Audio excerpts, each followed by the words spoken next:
Welcome to the Great Detectives of Old Time Radio. From Boise, Idaho, this is your host, Adam Graham. I do encourage you to check us out on Instagram, instagram.com/Great Detectives, and check out our Discord over at greatdetectives.net/chat. Well, welcome to our 3,500th episode special. We're halfway to 4,000 episodes, and we're going to bring you a special from a series we've not actually played any episodes from before. This is Proudly We Hail. Proudly We Hail was created by C.P. McGregor as a syndicated radio program to promote Army and Air Force recruiting. The series has a very long and complicated history and complicated numbering system that makes it really hard to figure out when different episodes aired. And it took researchers a long time to get this figured out. The series went through many phases. The episode comes from a period in the show's history where Kenneth Banghart was serving as the announcer for the program, and it was hosted by Lee Tracy, who also stars in today's program. The original air date on this program is December the 3rd, 1950, and the title is This Could Be Murder.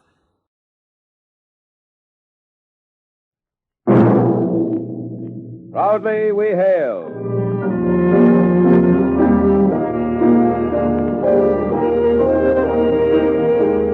And now another Proudly We Hail, one of radio's outstanding dramatic half-hours, starring Lee Tracy and presented transcribed by your Army and your Air Force.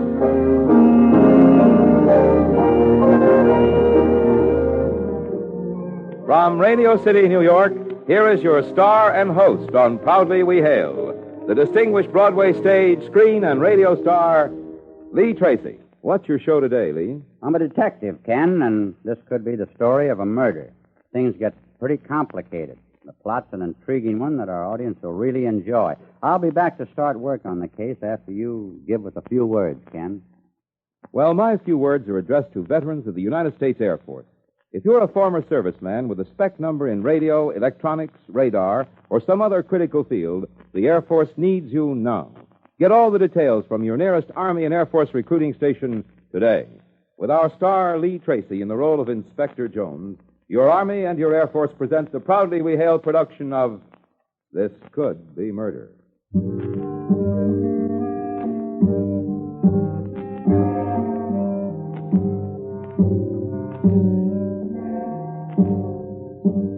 Last night I sat in my room on Telegraph Hill and stared through the window at the jutting shadows of the Golden Gate Bridge that stretched skyward, that are to the whole world a symbol of San Francisco. The hour was late, and I was tired, utterly done in. I knew I couldn't sleep yet, but I couldn't drive from my mind the events of the evening, or the strange sadness they had brought to me. To me, an allegedly emotionless inspector of police. About 10 minutes after 4 that afternoon, a woman phoned headquarters. This is Cynthia McKay at 1063 Mason Street. My father's dead. He's been shot. Lots of murders happen, but it isn't often a man as rich and influential as Alan McKay gets killed. The commissioner himself assigned me to the case. He wanted all pressure brought to bear to clean it up as fast as possible. I brought a full crew with me, and we went to work, methodically. Okay, boys. Fast but thorough job. Get lab analysis of everything. Well, what's the verdict, Doc? I'd say we shot about 4 o'clock. And look at this, Inspector. Dead center on the left temple. And the pistol was fired at close range, too. Mm-hmm. Hey, who was the funny little round man who let us in? Oh, that's one of your colleagues, Doc. Oh. Dr. Harvey Wilson, McKay's physician, close personal friend of the family. Have you seen the girl, Cynthia, yet? Only for a couple of minutes. You know, Doc? No. Tell me. She's only a kid, about 18. Not really pretty. Big eyes, black hair. Sounds fascinating. She is.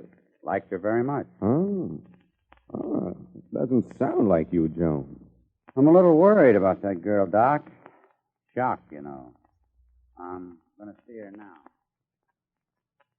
I'm very sorry, Inspector Jones, but I'd rather you didn't disturb Cynthia just yet. I wanted to rest a bit more. Very well, Dr. Wilson. Will you please show me where the housekeeper's room is? And her name, please. Marie Hedgeman. Come. This way. Dr. Wilson showed me the housekeeper's room and left. I knocked. I'm Inspector Jones. Oh?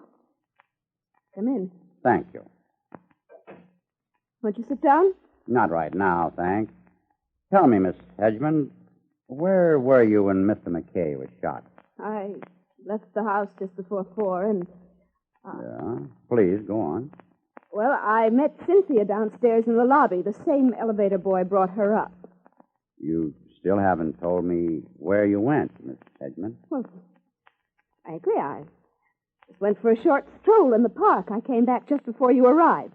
Thank you, Miss Hedgeman. That's all for now.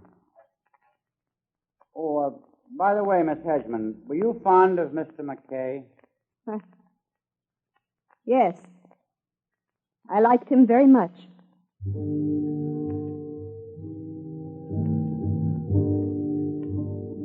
I went downstairs, and the elevator boy verified Marie Hedgeman's time of departure and the fact that it coincided with Cynthia's arrival. Upstairs, I again found Dr. Wilson in the sitting room that adjoined Cynthia's bedroom. Oh, it's you again. How's Cynthia? She's all right. I should think the shock would be extremely upsetting to a young girl. One with a reason, perhaps.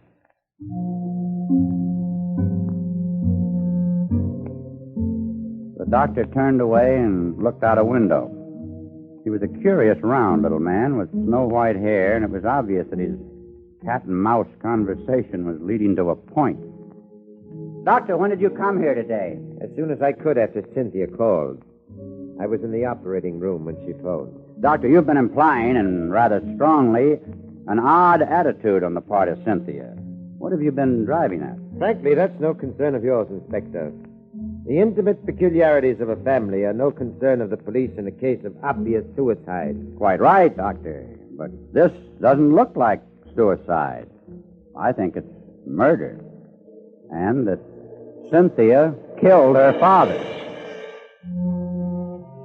The doctor turned scarlet, and he literally bounced with rage and waved his little arms. That's fantastic. Utterly fantastic. But why? You've practically said there was no love lost between McKay and his daughter. Now, let's get this straight, Inspector. Cynthia couldn't possibly have killed her father. Doctor, you're an old friend of the family, aren't you? Of course I am. Well, if you want Cynthia cleared of suspicion, I'll need your help. Jones, regardless of what evidence you have, I don't believe Cynthia could have killed her father. And I'll do anything you want to clear it. She has no idea she's under suspicion. I don't want her to know until we have this matter cleared up. Is that a bargain? I'm being, yes. Doctor, how long has Marie Hedgeman lived here? Oh, about 16 or 17 years. She came here shortly after Mrs. McKay died.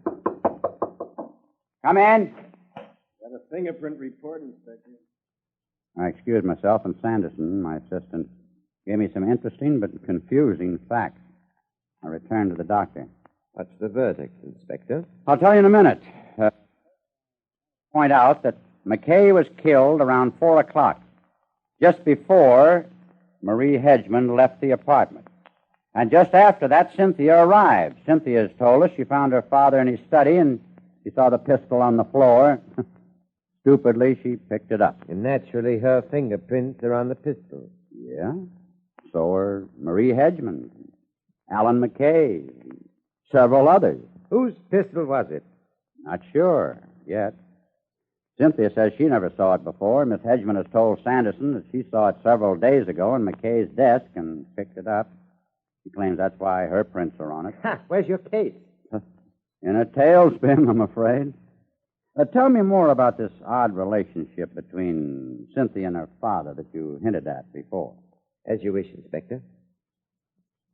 After Cynthia's mother died, McKay felt he'd been stuck with a troublesome obligation that interfered with his money-making career. He developed an actual dislike for the child. He gave her the material things of life, but little else. Oh, there's many a day she came to me, not complaining, mind you, but you could see that she was hurt and bewildered, aching all through for someone to care about her. Well, what about Marie Hedgeman? I should think she'd have been close to Cynthia. She was so busy being in love with McKay that Cynthia was an annoyance to her, too. Was this a mutual love? I sincerely doubt if he ever knew her attentions were love, even though she doted on him. Now, look, Inspector. I hope I've made myself clear about Cynthia. Another girl might have become so frustrated through lack of affection that she could kill her father in a fit of resentment. But not Cynthia. All her life, she's maintained an amazing perspective on life. I'm certain her calm manner was not a cover-up. She was always trying to find some way to touch her father's emotions. Inspector. Yes, Doctor? Who informed you of McKay's death? Cynthia. Ha! That's the end of your case against her. Fingerprints or not? Not necessarily. A murderer quite often informs the police of his acts. Your own knowledge of psychology should prove that. Naturally, I know that. That's only when the murderer feels quite safe from detection. Doctor, how is McKay's health? Excellent. The autopsy will show that. Inspector. Yes, Miss Hedgeman? I don't like this whole thing, Inspector. I advise you to hold your tongue, Marie. This is my personal affair, Dr. Wilson. What don't you like, Miss Hedgeman? Being questioned. Looked upon with suspicion, my fingerprints taken, I've told the truth about the gun, but my nerves are screaming. I won't stand by and be persecuted, treated like a murderer. Now, please, Miss Hedgeman. I'll see that you're not disturbed again. Sanderson. Yes, Inspector. See that Miss Hedgeman is not disturbed again. Yes, sir. Thank you, Inspector. I shall be in my room. Very unstable personality, Inspector. And frankly, I don't like her. You didn't like the murdered man, McKay, either, did you? Yes and no. We went to college together until I entered medical school. I liked him, after the fashion, except for his treatment of Cynthia. You knew Mrs. McKay? I met her in school. I took her out now and then. In fact, I introduced her to McKay. She's a very fine woman. I see. Now, Doctor, wasn't McKay quite a philanthropist? Well, he was rich, too rich, and he did make many bequests to medical foundations. You think Marie Hedgeman killed McKay, don't you? Who knows? It could be because of unrequited love, but somehow I doubt it. Suddenly, the door clicked open, quietly. And there, silhouetted in the archway, was an ashen-faced vision in a dusky silver dressing gown. She put one delicate hand to her forehead, and a shudder ran over her slim figure. Cynthia! Cynthia!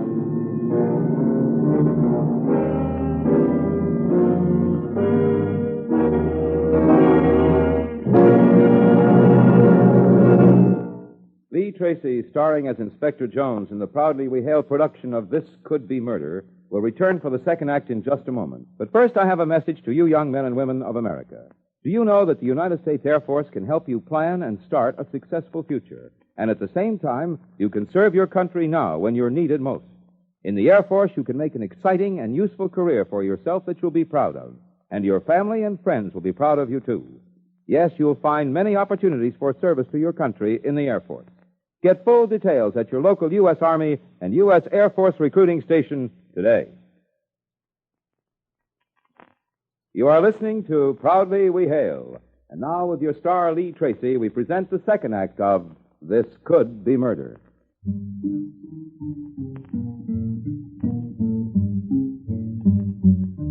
was only the second time I'd set eyes on Cynthia McKay, but I could instantly sense a change in her.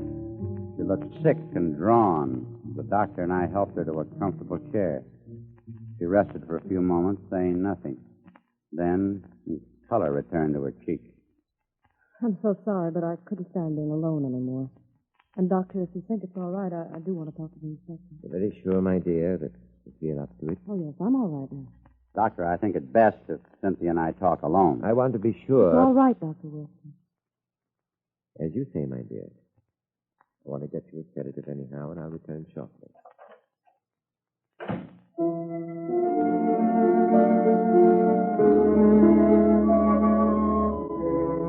I was oddly attracted to this girl.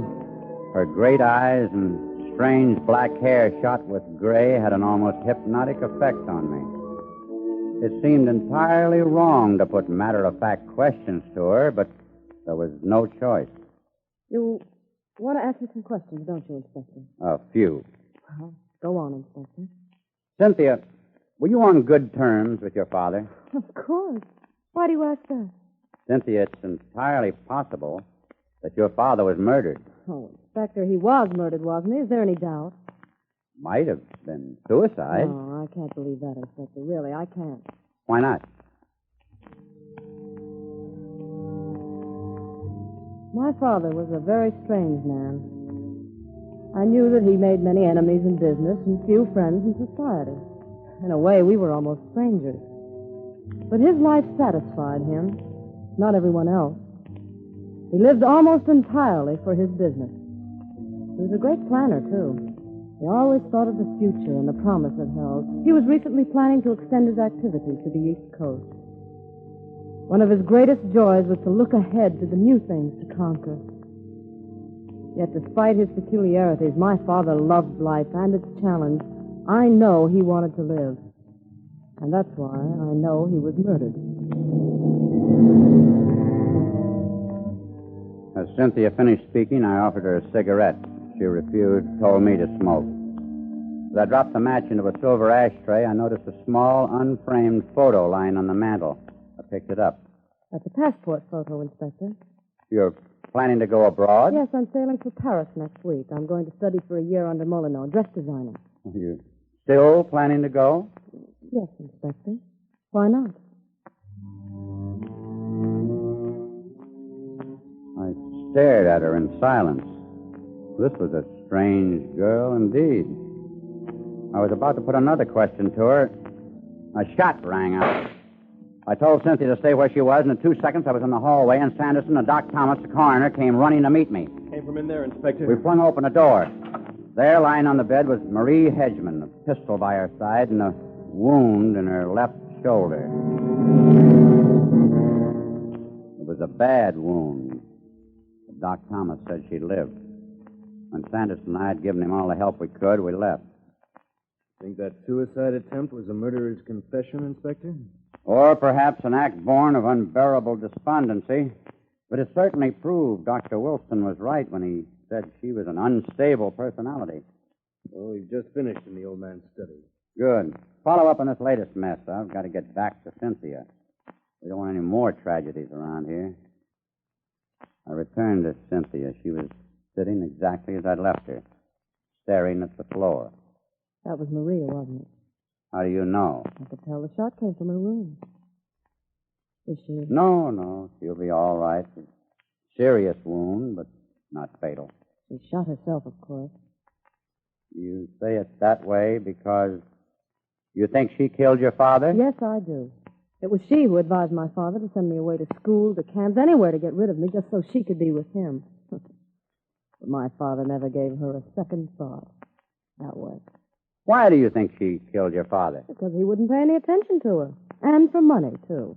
So she could go someplace else and find what she hadn't found here. Hello? Yes, it's for you, Inspector. Thank you. Inspector Jones. This is Brian, Inspector. We found out the pistol was bought in a small shop on Market Street. When? 8 days ago in the afternoon. The man was rather tall and wore gold-rimmed glasses. His name was Alan McKay. That's enough, Bryant. See you later. Right, Inspector.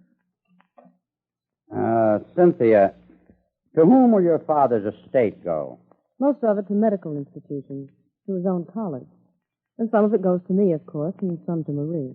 There are many other bequests, too. We can get the will from the safe if you'd like to see it. Do you have the combination? Yes, it's written in the corner of my father's appointment book.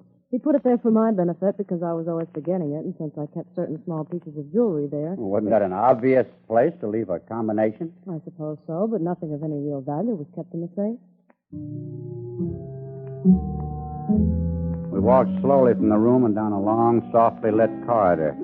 We reached the door of her father's study where he'd been found dead. Suddenly, Cynthia flinched and then leaned against the wall, her face contorted. I can't. Now, steady, Cynthia, steady. I'll take you back to your room. I'll find the combination myself. No, there's no reason for me to be frightened. Go on, Inspector. I'll come with you. I opened the door slowly. We stepped across the threshold, and I snapped on the light. The room had been restored to order. Cynthia, small mouth set, pointed to her father's desk. We walked to it. Inspector, do you mind? In that drawer. Not at all. That's it, the leather-bound book. I took the book out of the drawer and rifled through it. It had all of McKay's appointments listed up to today, the day he was murdered. I handed it to Cynthia. By the way, Cynthia, had your father been acting upset lately? I don't think so. Why?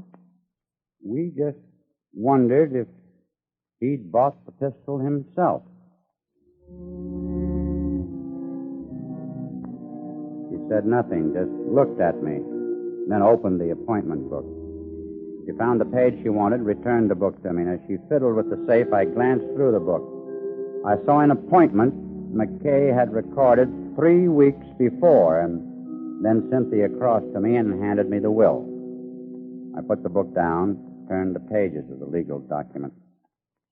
What does the will prove? For one thing, that Miss Hedgeman did not kill your father for money. But he left her considerable. By ordinary standards, yes, but I don't think $1,000 cash and $100 a month for life would be sufficient reason to kill the man she'd been in love with. You're probably right, Inspector. After all, she did try to take her own life. Don't say another word, Cynthia. Dr. Wilston. So, Inspector, you've been giving Cynthia the 3rd degree, eh? Oh, well, not exactly. She's in no condition to... Please, Doctor, I have no desire to quarrel with you. I'm sure you'll be glad to hear I've learned several things since talking to Cynthia, all of which may help her. Well, in that case... Frankly, I'm glad you returned so soon. I feel you can add to or clarify several things Cynthia's told me. Whatever you want to know, Inspector.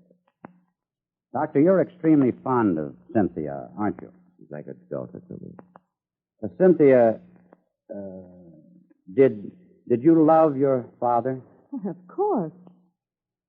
Doctor, when did you last see Mr. McKay? Oh, I think it was a week ago Wednesday. Inspector Jones, must we continue with this now? I'm sorry, but we have to. Doctor, did you talk to Mr. McKay on the phone this morning? What are you getting at, Jones? Yes, if it's any of your business, I did talk to him this morning. Thank you.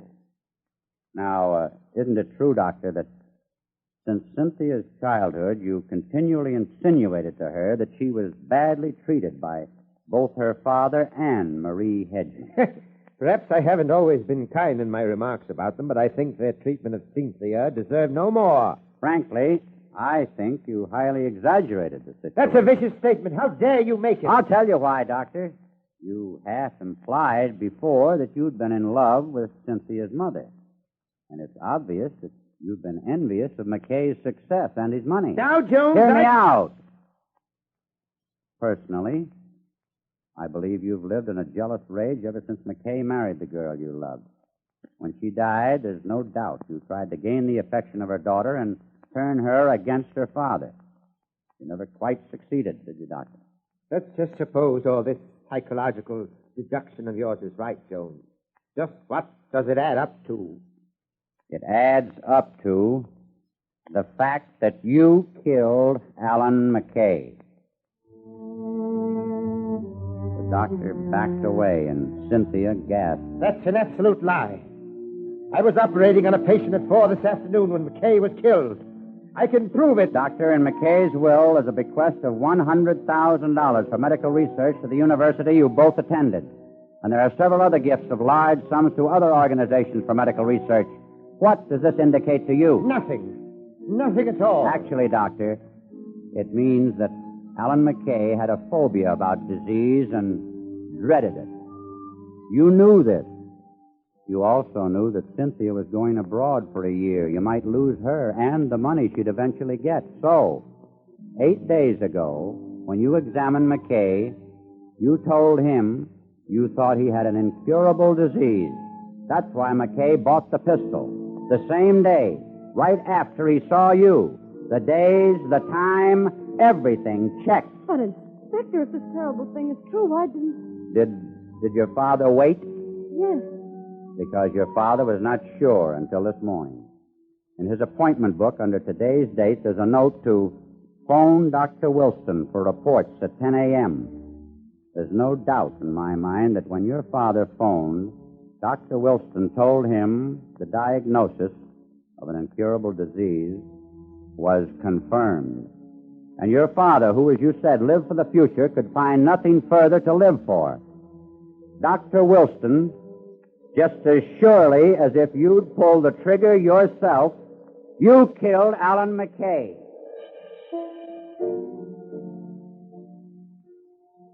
The little round doctor looked at Cynthia. She turned from him and sobbed softly. The doctor was crushed, his face ashen. He walked across the soft carpet towards the door, and then he disappeared down the hallway. Oh, Inspector, I pity him so much. So do I, Cynthia. Because no criminal behind bars will suffer as much for his crime as Dr. Wilson will.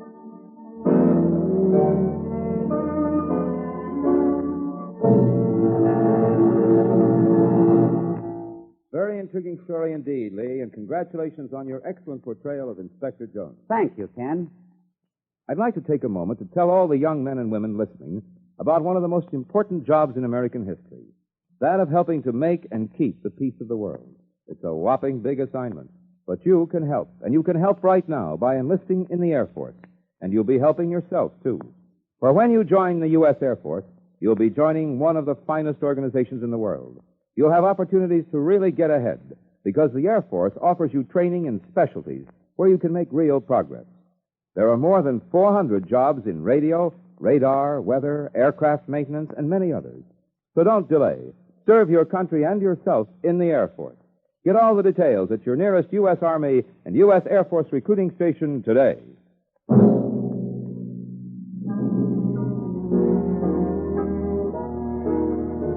This has been another program on Proudly We Hail, presented in cooperation with this station by your Army and your Air Force. Proudly We Hail stars Lee Tracy. Supporting Mr. Tracy in the cast were Helen Christian, Joe DeSantis, Miriam Wolfe, Jack Jason, and Bill Lipton. This Could Be Murder was written by Arnold Leo. The music was composed and conducted by John Guarneri. Proudly We Hail is directed by Charles Wilkes. This is Kenneth Banghart speaking, and here again is your host and star, Lee Tracy. We hope you'll be with us next week for another Proudly We Hail presentation. We have a program entitled Variations on Melvin Brown. And it's an intriguing mystery drama with a surprise plot. Goodbye.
Welcome back. Well, an interesting mystery, and I thought a pretty good solution for making sense of all the seemingly conflicting data. Of course, at the end of the day, the doctor is exposed, but I don't think there's a whole lot that can be done, at least not in criminal prosecution. I have to disagree with the inspector at the end.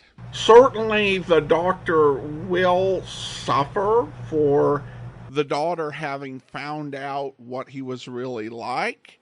But I think people in actual prison would probably say that they have it a bit worse. And of course, I did read up a bit on Lee Tracy's career, since we've not played anything with him in it. And he really started out strong both on Broadway, where he achieved major success, and then in Hollywood, where he was much in demand until he kind of wrecked and sidelined his own career and sent himself into the wilderness in Hollywood. His career did turn upwards towards the end of his life. He played on Broadway in Play the Best Man, and was nominated for a Tony Award for that. Also got a star on the Walk of Fame, and then he got cast as the president in the film version of The Best Man, and was nominated for an Oscar and a Golden Globe. Well, I do want to go ahead now and thank our Patreon supporter of the day. Thank you so much to Jill. Jill's been one of our Patreon supporters since August, currently supporting us at the Seamus level of $4 or more per month. Thank you so much for your support, Jill. And that will do it for today. Next week, we'll be providing you some great encore presentations, and then in 1 week, we'll bring you public domain video theater, an episode of Man with a Camera. And then the following Monday, we'll bring you Casey Crime Photographer, and you can listen to all your other favorites here on the Great Detectives of Old Time Radio. In the meantime, though, send your comments to box13@greatdetectives.net. Follow us on Twitter at Radio Detectives, and become one of our friends on Facebook, facebook.com/Radio Detectives. From Boise, Idaho, this is your host, Adam Graham, signing off.